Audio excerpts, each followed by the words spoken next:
আশা করি তোমরা সবাই ভালো আছো। তোমাদেরকে আজ আমি অনলাইন ক্লাসে স্বাগত জানাচ্ছি। আমি শামিমারা লিজা, উদ্ভিদ বিজ্ঞান প্রভাষক, রংপুর সরকারি সিটি কলেজ। আজকে আমরা যে অধ্যায়টি পড়ব উদ্ভিদ বিজ্ঞান বইয়ের প্রথম অধ্যায় কোষের আরএনএ পড়ব। গত ক্লাসে আমরা তোমার ডিএনএ পড়েছিলাম, জেনেটিক ম্যাটেরিয়ালস হিসেবে যে ডিএনএ, সেই ডিএনএর গঠনটা আলোচনা করেছিলাম। আমরা যদি গত ক্লাসে পড়াটা একটু রিভিউ করি, আমরা সেখানে দেখেছিলাম যে ডিএনএ বলতে আমরা কী বুঝি, ডিএনএর পূর্ণরূপটা কী। ডিএনএ বলতে আমরা বুঝেছিলাম যে ডিঅক্সিরাইবোনিউক্লিক অ্যাসিড, এটা নিউক্লিক অ্যাসিডের একটা উপাদান যেটা হচ্ছে ডিএনএ। তো এখানে ডিঅক্সি কেন বলেছিলাম, কারণ হচ্ছে যে 5 কার্বন বিশিষ্ট যে রাইবোজ সুগার আছে, সেই রাইবোজ সুগারের 2 নম্বর কার্বনে একটা হাইড্রক্সিল যে আয়ন থাকার মানে অক্সিজেন থাকার কথা, সেই অক্সিজেন একটা কম ছিল, যার কারণে আমরা এটাকে বলেছিলাম ডিঅক্সিরাইবোনিউক্লিক অ্যাসিড। আর আরএনএ পূর্ণরূপ হচ্ছে রাইবোনিউক্লিক অ্যাসিড। তো আজ আমরা সেই আরএনএর গঠনটা নিয়ে মূলত আলোচনা করব।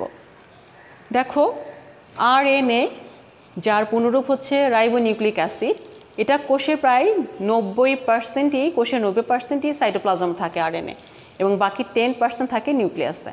কিন্তু এই আরএনএটা কি? আরএনএ হচ্ছে একটা পলিনিউক্লিওটাইড চেন, যেটা কি নাকি তোমার নিউক্লিক অ্যাসিডের যে পলিনিউক্লিওটাইড মনোমার এককগুলো কার্বন যে 5 কার্বন বিশিষ্ট যে পেন্টোজ সুগার আছে তার সাথে যুক্ত থাকে, এবং যেখানে তোমার থায়ামিনের পরিবর্তে ইউরাসিল বিশেষ একটা ক্ষারক হিসেবে অবস্থান করে, সেই নিউক্লিক অ্যাসিডকে আমরা বলি রাইবোনিউক্লিক অ্যাসিড। তো এই রাইবোনিউক্লিক অ্যাসিড তাহলে কি হচ্ছে, যে রাইবোনিউক্লিক অ্যাসিড হচ্ছে একটা তোমার পলিমার সিকল, একটা পলিমার সিকল। দেখো, যেখানে এটা পলিমার সিকল, আমরা যেখানে ডিএনএ দেখেছিলাম ডাবল হেলিক্স একটা গঠন, কিন্তু এখানে কিন্তু হচ্ছে কি একক সিকল, মানে একটা চেইন আকারে থাকছে। এবং এখানে দেখো খেয়াল করে যে জায়গায় জায়গায় কিছু লুপের সৃষ্টি হয়েছে, এবং এই লুপটাকে আমরা সাধারণত কী বলছি, গৌণকুণ্ডলী, মানে ইউ আকৃতির একটা গৌণকুণ্ডলী সৃষ্টি হয়েছে। এটা কিন্তু একটা একক সিকল। তো এই আমরা যতটুকু জেনেছি যে তোমার জেনেটিক ম্যাটেরিয়ালস হিসেবে ডিএনএ কাজ করে, কিন্তু এখানে কিন্তু আরএনএও কাজ করে, তবে সবার ক্ষেত্রে নয়, শুধুমাত্র ভাইরাসের ক্ষেত্রে। উদ্ভিদ ভাইরাস এবং কিছু যে প্রাণী ভাইরাস আছে, যেমন ইনফ্লুয়েঞ্জা ভাইরাস, তাদের ক্ষেত্রে জেনেটিক ম্যাটেরিয়ালস হিসেবে তোমার আরএনএ কাজ করে। তো আবার কিছু ব্যাকটেরিয়া আছে যেখানে আরএনএ উপস্থিত। কীরকম কিছু ব্যাকটেরিয়া, যেমন ধরো সায়ানোব্যাকটেরিয়া আছে, জ্যান্থোনোমাস, ইকোলাই, তাদের ক্ষেত্রেও কিন্তু আরএনএ থাকে। তো দেখো একটু যদি গঠনটা একটু দেখি, এই যে আরএনএ, এটা একটা পলিনিউক্লিওটাইড সিকল, একটা চেইন। যে চেইনের এই যে এই অংশগুলো কিন্তু হচ্ছে ক্ষারক অংশগুলো, দেখো ক্ষারক, কিন্তু এইখানে কিন্তু কোনো হাইড্রোজেন বন্ড দ্বারা কোনো একটা ক্ষারক কিন্তু যুক্ত থাকছে না। থাকছে কোথায়? শুধুমাত্র এই সিকলে। এই সিকলের অংশ মানে কুণ্ডলীর যে লুপ আকার যে অংশটুকু আছে, এইখানে কি এই হাইড্রোজেন বন্ধন দ্বারা ক্ষারকগুলো যুক্ত হয়ে আছে। কিন্তু অন্য সিকলে দেখো যে চেইন আকারে যে অংশটুকু আছে, যেখানে কুণ্ডলী নেই, সে জায়গাটাতে তারা বন্ধনীবিহীনভাবে অবস্থান করছে। তো পরবর্তী স্লাইডটা একটু দেখো, যে আরএনএ গঠনটা কী। তাহলে আমরা দেখেছি যে আরএনএ এবং ডিএনএর মধ্যে পার্থক্য কিন্তু তেমন নেই। ডিএনএ যেরকম তোমার একটা কি নাইট্রোজেনাস বেস ক্ষারক ছিল, যেখানে 4টা নাইট্রোজেন ছিল। কী কী ছিল? অ্যাডিনিন, থায়ামিন, সাইটোসিন এবং গুয়ানিন। তো এক্ষেত্রে এই সাইটোসিনের পরিবর্তে এই থায়ামিনের পরিবর্তে ইউরাসিল থাকে, এবং বাকি যে ক্ষারকগুলো ছিল তোমার যে সাইটোসিন, গুয়ানিন, অ্যাডিনিন, সেই ক্ষারকগুলো এখানে অবস্থান করে। অর্থাৎ যে 2 ধরনের যে ক্ষারক আছে, পিউরিন এবং পাইরিমিডিন, পিউরিন যেটা অ্যাডিনিন এবং গুয়ানিন, সেটা ঠিকই থাকছে, কিন্তু পাইরিমিডিন যেখানে কি থায়ামিনের পরিবর্তে সেখানে থাকছে হচ্ছে তোমার ইউরাসিল, আর বাদ বাকি সব অংশগুলো কিন্তু ঠিকই থাকে।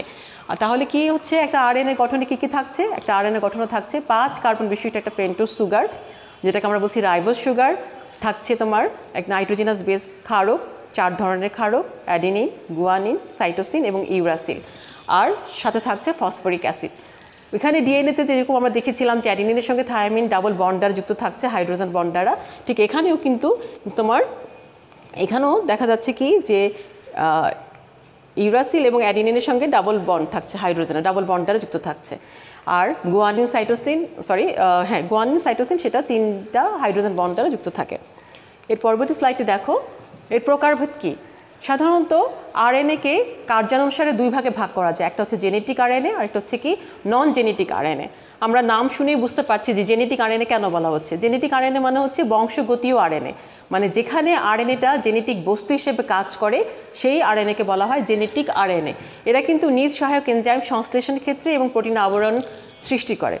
আর নন জেনেটিক আরএনএ কি, যেটা হচ্ছে কোষের ডিএনএ থেকে উৎপন্ন হয়ে তোমার প্রোটিন সংশ্লেষণে অংশগ্রহণ করে, তাদেরকে বলা হচ্ছে নন জেনেটিক আরএনএ, অর্থাৎ তারা জেনেটিক ম্যাটেরিয়ালস হিসেবে অংশগ্রহণ করে না, প্রোটিন সংশ্লেষণে তারা অংশগ্রহণ করে।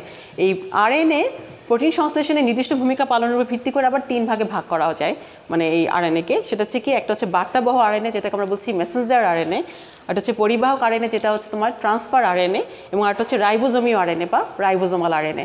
তোমরা নামগুলো শুনে বুঝতেই পারছো যে বার্তাবহ বলতে আমরা কি বোঝাচ্ছি, যে ইনফরমেশন বা মেসেজগুলো এই তোমার ট্রান্সফার করে নিয়ে যাবে, যার জন্য সেটাকে বলা হচ্ছে মেসেঞ্জার আরএনএ। আর পরিবাহক বলতে বোঝাচ্ছি আমরা ট্রান্সফার আরএনএ, মানে হচ্ছে কোনো একটা কিছু সে পরিবহন করে নেবে। আর রাইবোজোমীয় আরএনএ মানে রাইবোজোমে যে আরএনএটা থাকে তাকে বলা হচ্ছে রাইবোজোমীয় আরএনএ। এরপর দেখো আরএনএ প্রকারভেদ যদি আমরা সাধারণভাবে যদি বলতে চাই যে আরএনএ কত প্রকার, তখন আমরা বলতে পারি যে আরএনএ 5 প্রকার। কি কি? একটা হচ্ছে টিআরএনএ বা ট্রান্সফার আরএনএ, আরএনএ যেটা ribosomal RNA, mRNA Messenger RNA, genetic RNA যেটাকে আমরা জিআরএনএ বলছি, এবং আরেকটা হচ্ছে কি মাইনর আরএনএ। তো আমি এই কিছুক্ষণ আগেই বললাম যে ট্রান্সফার আরএনএ কি, যেটা হচ্ছে ট্রান্সফার করে নিয়ে যাবে, পরিবহন করে নিয়ে যাবে। এখন সে কি পরিবহন করে নিয়ে যাবে? দেখা যায় যে কোষের সাইটোপ্লাজমে যখন অ্যামাইনো অ্যাসিড সিনথেসিস শুরু হয়, সেখানে অ্যামাইনো অ্যাসিডটা সে কী করে বহন করে নিয়ে যায় কোথায়? সাইটোপ্লাজম থেকে রাইবোজোমে নিয়ে যায়, যার জন্য সেই আরএনএকে বলা হচ্ছে তোমার কি ট্রান্সফার আরএনএ। আর রাইবোজোমাল আরএনএ হচ্ছে যে রাইবোজোমে যে আরএনএটা থাকে তাকে আমরা বলছি রাইবোজোমাল আরএনএ। বার্তাবহ যে মেসেঞ্জার আরএনএ সেটা হচ্ছে কি কিছু মেসেজ নিয়ে যাবে, ঠিক আছে, সেটা হচ্ছে। আর বংশগত আরএনএ হচ্ছে জেনেটিক ম্যাটেরিয়ালস হিসেবে যেই আরএনএটা কাজ করবে তাদেরকে আমরা বলছি জেনেটিক আরএনএ, যেমন জিআরএনএ। যেমন তোমাদেরকে আগেই বলেছি যে তোমার প্রাণী ভাইরাসের ক্ষেত্রে, বিশেষ করে প্রাণী ভাইরাস বলতে শুধুমাত্র ইনফ্লুয়েঞ্জা ভাইরাস, পেটজাতীয় ভাইরাস এবং উদ্ভিদ ভাইরাসের ক্ষেত্রে তোমার এই বংশগতীয় আরএনএ হিসেবে আরএনএটা কাজ করে। আমরা যতটুকু দেখেছি যে আরএনএ সাধারণত এক শিকল বিশিষ্ট, মানে ডাবল হেলিক্স না, কিন্তু তারপরও তোমার 1963 সালে তোমার পিজে গোমেটস এবং আইট্যাম ওনারা দুজন সায়েন্টিস্ট রিও ভাইরাসের ক্ষেত্রে দেখেছিলেন যে সেখানে আরএনএটা ডাবল হেলিক্স আকারে আছে, মানে একক শিকল নয়। তো যা হোক, এরপর দেখো মাইনর আরএনএ। মাইনর আরএনএটা কি, মানে যে ক্ষেত্রে আরএনএটা খুব সামান্য ভূমিকা পালন করে, মানে কাজের ক্ষেত্রে খুব সামান্য ভূমিকা পালন করে, তখন তাকে বলা হচ্ছে মাইনর আরএনএ। এখন দেখো যদি আমরা ডিএনএ এবং আরএনএ স্ট্রাকচারটা একটু খেয়াল করি, তাহলে আমরা কি দেখতে পাই? দেখো এটা হচ্ছে একক সিকল বিশিষ্ট একটা মানে একটা পলিনিউক্লিওটাইড, একক সিকল বিশিষ্ট নিউক্লিওটাইড। যেহেতু একটা নিউক্লিওটাইডের পরে আরেকটা নিউক্লিওটাইড এরকম করে সংযুক্ত হয়ে অসংখ্য নিউক্লিওটাইড এখানে আছে, যার জন্য একে বলা হচ্ছে পলিনিউক্লিওটাইড। এই প্রত্যেকটা নিউক্লিওটাইডের যে মনোমার আছে, মনোমারগুলো কি একটা সুগার বেসের সঙ্গে যুক্ত থাকে। 5 কার্বন বিশিষ্ট সুগার বেস, যেটাকে আমরা পেন্টোজ সুগার বলি, সেই সুগারের সাথে যুক্ত থাকছে। আর ডাবল হেলিক্স যে ডিএনএ আছে, দেখো ডিএনএটা এখানে হচ্ছে কি ডাবল হেলিক্স, এই ডাবল হেলিক্স ডিএনএ। এবং এখানে দেখো দুইটা ক্ষারক, এই যে দুই পাশে আমরা আগে জেনেছি যে ডিএনএটা হচ্ছে কি একটা বিন্যাস ঘোরানো সিঁড়ির মতো, দ্বিসূত্রক বিন্যাস ঘোরানো সিঁড়ির মতো, এবং সেখানে কি থাকছে দুই পাশে তোমার সুগার এবং ফসফরিক অ্যাসিড সংযুক্তির মাধ্যমে তাদের রেলিংটা তৈরি হয়। যদি আমরা সিঁড়ি বলছি, তাদের রেলিংটা তৈরি হয় সুগার এবং ফসফরিক অ্যাসিডের সংযুক্তির মাধ্যমে। এবং মাঝে থাকছে কি, মাঝে থাকছে তোমার নাইট্রোজেনাস যে বেসগুলো আছে, যেমন তোমার অ্যাডিনিনের সঙ্গে থায়ামিন যুক্ত থাকছে ডাবল হাইড্রোজেন বন্ড দ্বারা, এবং গুয়ানিন সাইটোসিনের সঙ্গে ট্রিপল বন্ড দ্বারা যুক্ত থাকছে, হাইড্রোজেনের ট্রিপল বন্ড দ্বারা যুক্ত থাকছে। আর একটু খেয়াল করে দেখি, এই হচ্ছে মূলত কি ডিএনএটা।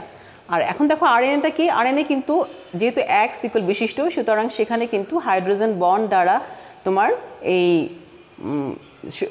নাইট্রোজেনাস যে বেসগুলো আছে সেগুলো কিন্তু যুক্ত থাকতে পারছে না। কিন্তু যেখানে কুণ্ডলিক আকার ধারণ করে, আমরা যদি আগের স্লাইডে ফিরে যাই একটু দেখো, এই যে এখানে দেখো যে কুণ্ডলী আকার যে ধারণ করেছে, সেখানে কিন্তু নাইট্রোজেনাস বেসগুলো হাইড্রোজেন বন্ড দ্বারা যুক্ত আছে। তাহলে আমরা বলতে পারি যে আরএনএ একটি চেইন একটি পলিনিউক্লিয়েটেড একটা সিকল, যেখানে কি নাইট্রোজেনাস বেসগুলো হাইড্রোজেন বন্ড দ্বারা সব জায়গায় যুক্ত থাকে না, শুধুমাত্র যেখানে কুণ্ডলী ধারণ করে সেখানে হয়তো বা হাইড্রোজেন বন্ধনী যুক্ত নাইট্রোজেনাস বেস পাওয়া যায়, অন্যান্য ক্ষেত্রে বন্ধনীবিহীন থাকে। তো আর কি আরএনএ ক্ষেত্রে তোমার ইউরাসিল থাকছে, এখানে দেখো ইউরাসিল আছে আরএনএ ক্ষেত্রে, আর ডিএনএ ক্ষেত্রে ইউরাসিলের পরিবর্তে থায়ামিন থাকে। তো আমরা যদি এই ডিএনএ এবং আরএনএ একটা তুলনামূলক পার্থক্য করতে চাই, তাহলে আমরা কি দেখতে পাই? দেখো, যদি আমরা দেখেছি যে ডিএনএটা প্রথমত কোথায় থাকে? ক্রোমোজোমে থাকে। আর আরএনএ কোথায় থাকে? আরএনএ থাকে সাধারণত ক্রোমোজোমে, রাইবোজোমে, নিউক্লিয়াসে এবং সাইটোপ্লাজমে থাকে। আর ডিএনএ মাইটোকন্ড্রিয়া এবং ক্লোরোপ্লাস্টে কিন্তু আমরা কিছু পেয়ে থাকি। আর দেখো ডিএনএ তাহলে কি দ্বিসূত্র বিন্যাস ঘোরানো বা প্যাঁচানো সিঁড়ির মতো, আর আরএনএ হচ্ছে কি একটা একসূত্র সিকলের ন্যায়, বানানটা একটু ভুল হয়েছে, সিকল হবে, সিকলের ন্যায় অনেক সময় সেটা কি ইউ আকৃতির লুপ গঠন করে। আর এটা কি এটার সুগারটা কীরকম? 5 কার্বন বিশিষ্ট যে পেন্টোজ সুগার আছে সেটা হচ্ছে কি ডিঅক্সি রাইবোজ সুগার, আর আরএনএ ক্ষেত্রে শুধুমাত্র রাইবোজ সুগার। এখানে কি আছে দেখো ক্ষারক, আমরা আগেই বলেছি 2 ধরনের ক্ষারক থাকে, পিউরিন এবং পাইরিমিডিন। পিউরিন যেটা অ্যাডেনিন এবং গুয়ানিন থাকে, দুইটার ক্ষেত্রেই ঠিক আছে। এই তোমার আরএনএ এবং ডিএনএ ক্ষেত্রে দুইটাতে ক্ষেত্রে মানে অ্যাডেনিন এবং গুয়ানিন থাকছে, শুধুমাত্র ডিএনএতে থায়ামিনের পরিবর্তে আরএনএতে তোমার ইউরাসিল থাকে আর সাইটোসিন থাকছেই। কার্যগত দিক থেকে কিন্তু ডিএনএ একই রকম হয়, কিন্তু আরএনএ কার্যগত দিক থেকে বিভিন্ন রকম হতে পারে। আমরা আগেই প্রকারভেদে আলোচনা করেছি।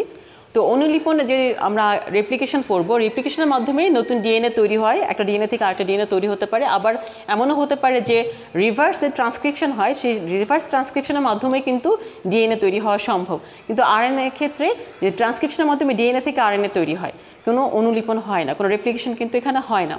তো আর ডিএনএ হচ্ছে সাধারণত চিরস্থায়ী, আর আরএনএ তোমার ক্ষণস্থায়ী। নিউক্লিওটাইডের সংখ্যা কিন্তু অনেক বেশি থাকে ডিএনএ ক্ষেত্রে, আর আরএনএ ক্ষেত্রে তোমার নিউক্লিওটাইডের সংখ্যা অনেক কম। দেখো নিউক্লিওটাইডের সংখ্যা অনেক বেশি ডিএনএ, যেহেতু লম্বা সিকলের আকৃতির, এটা অনেক, সেজন্য এখানে অনেক নিউক্লিওটাইড থাকে। কিন্তু আরএনএ যেহেতু এই একটি মাত্র সিকল, যার কারণে সেখানে নিউক্লিওটাইডের সংখ্যা অনেক কম।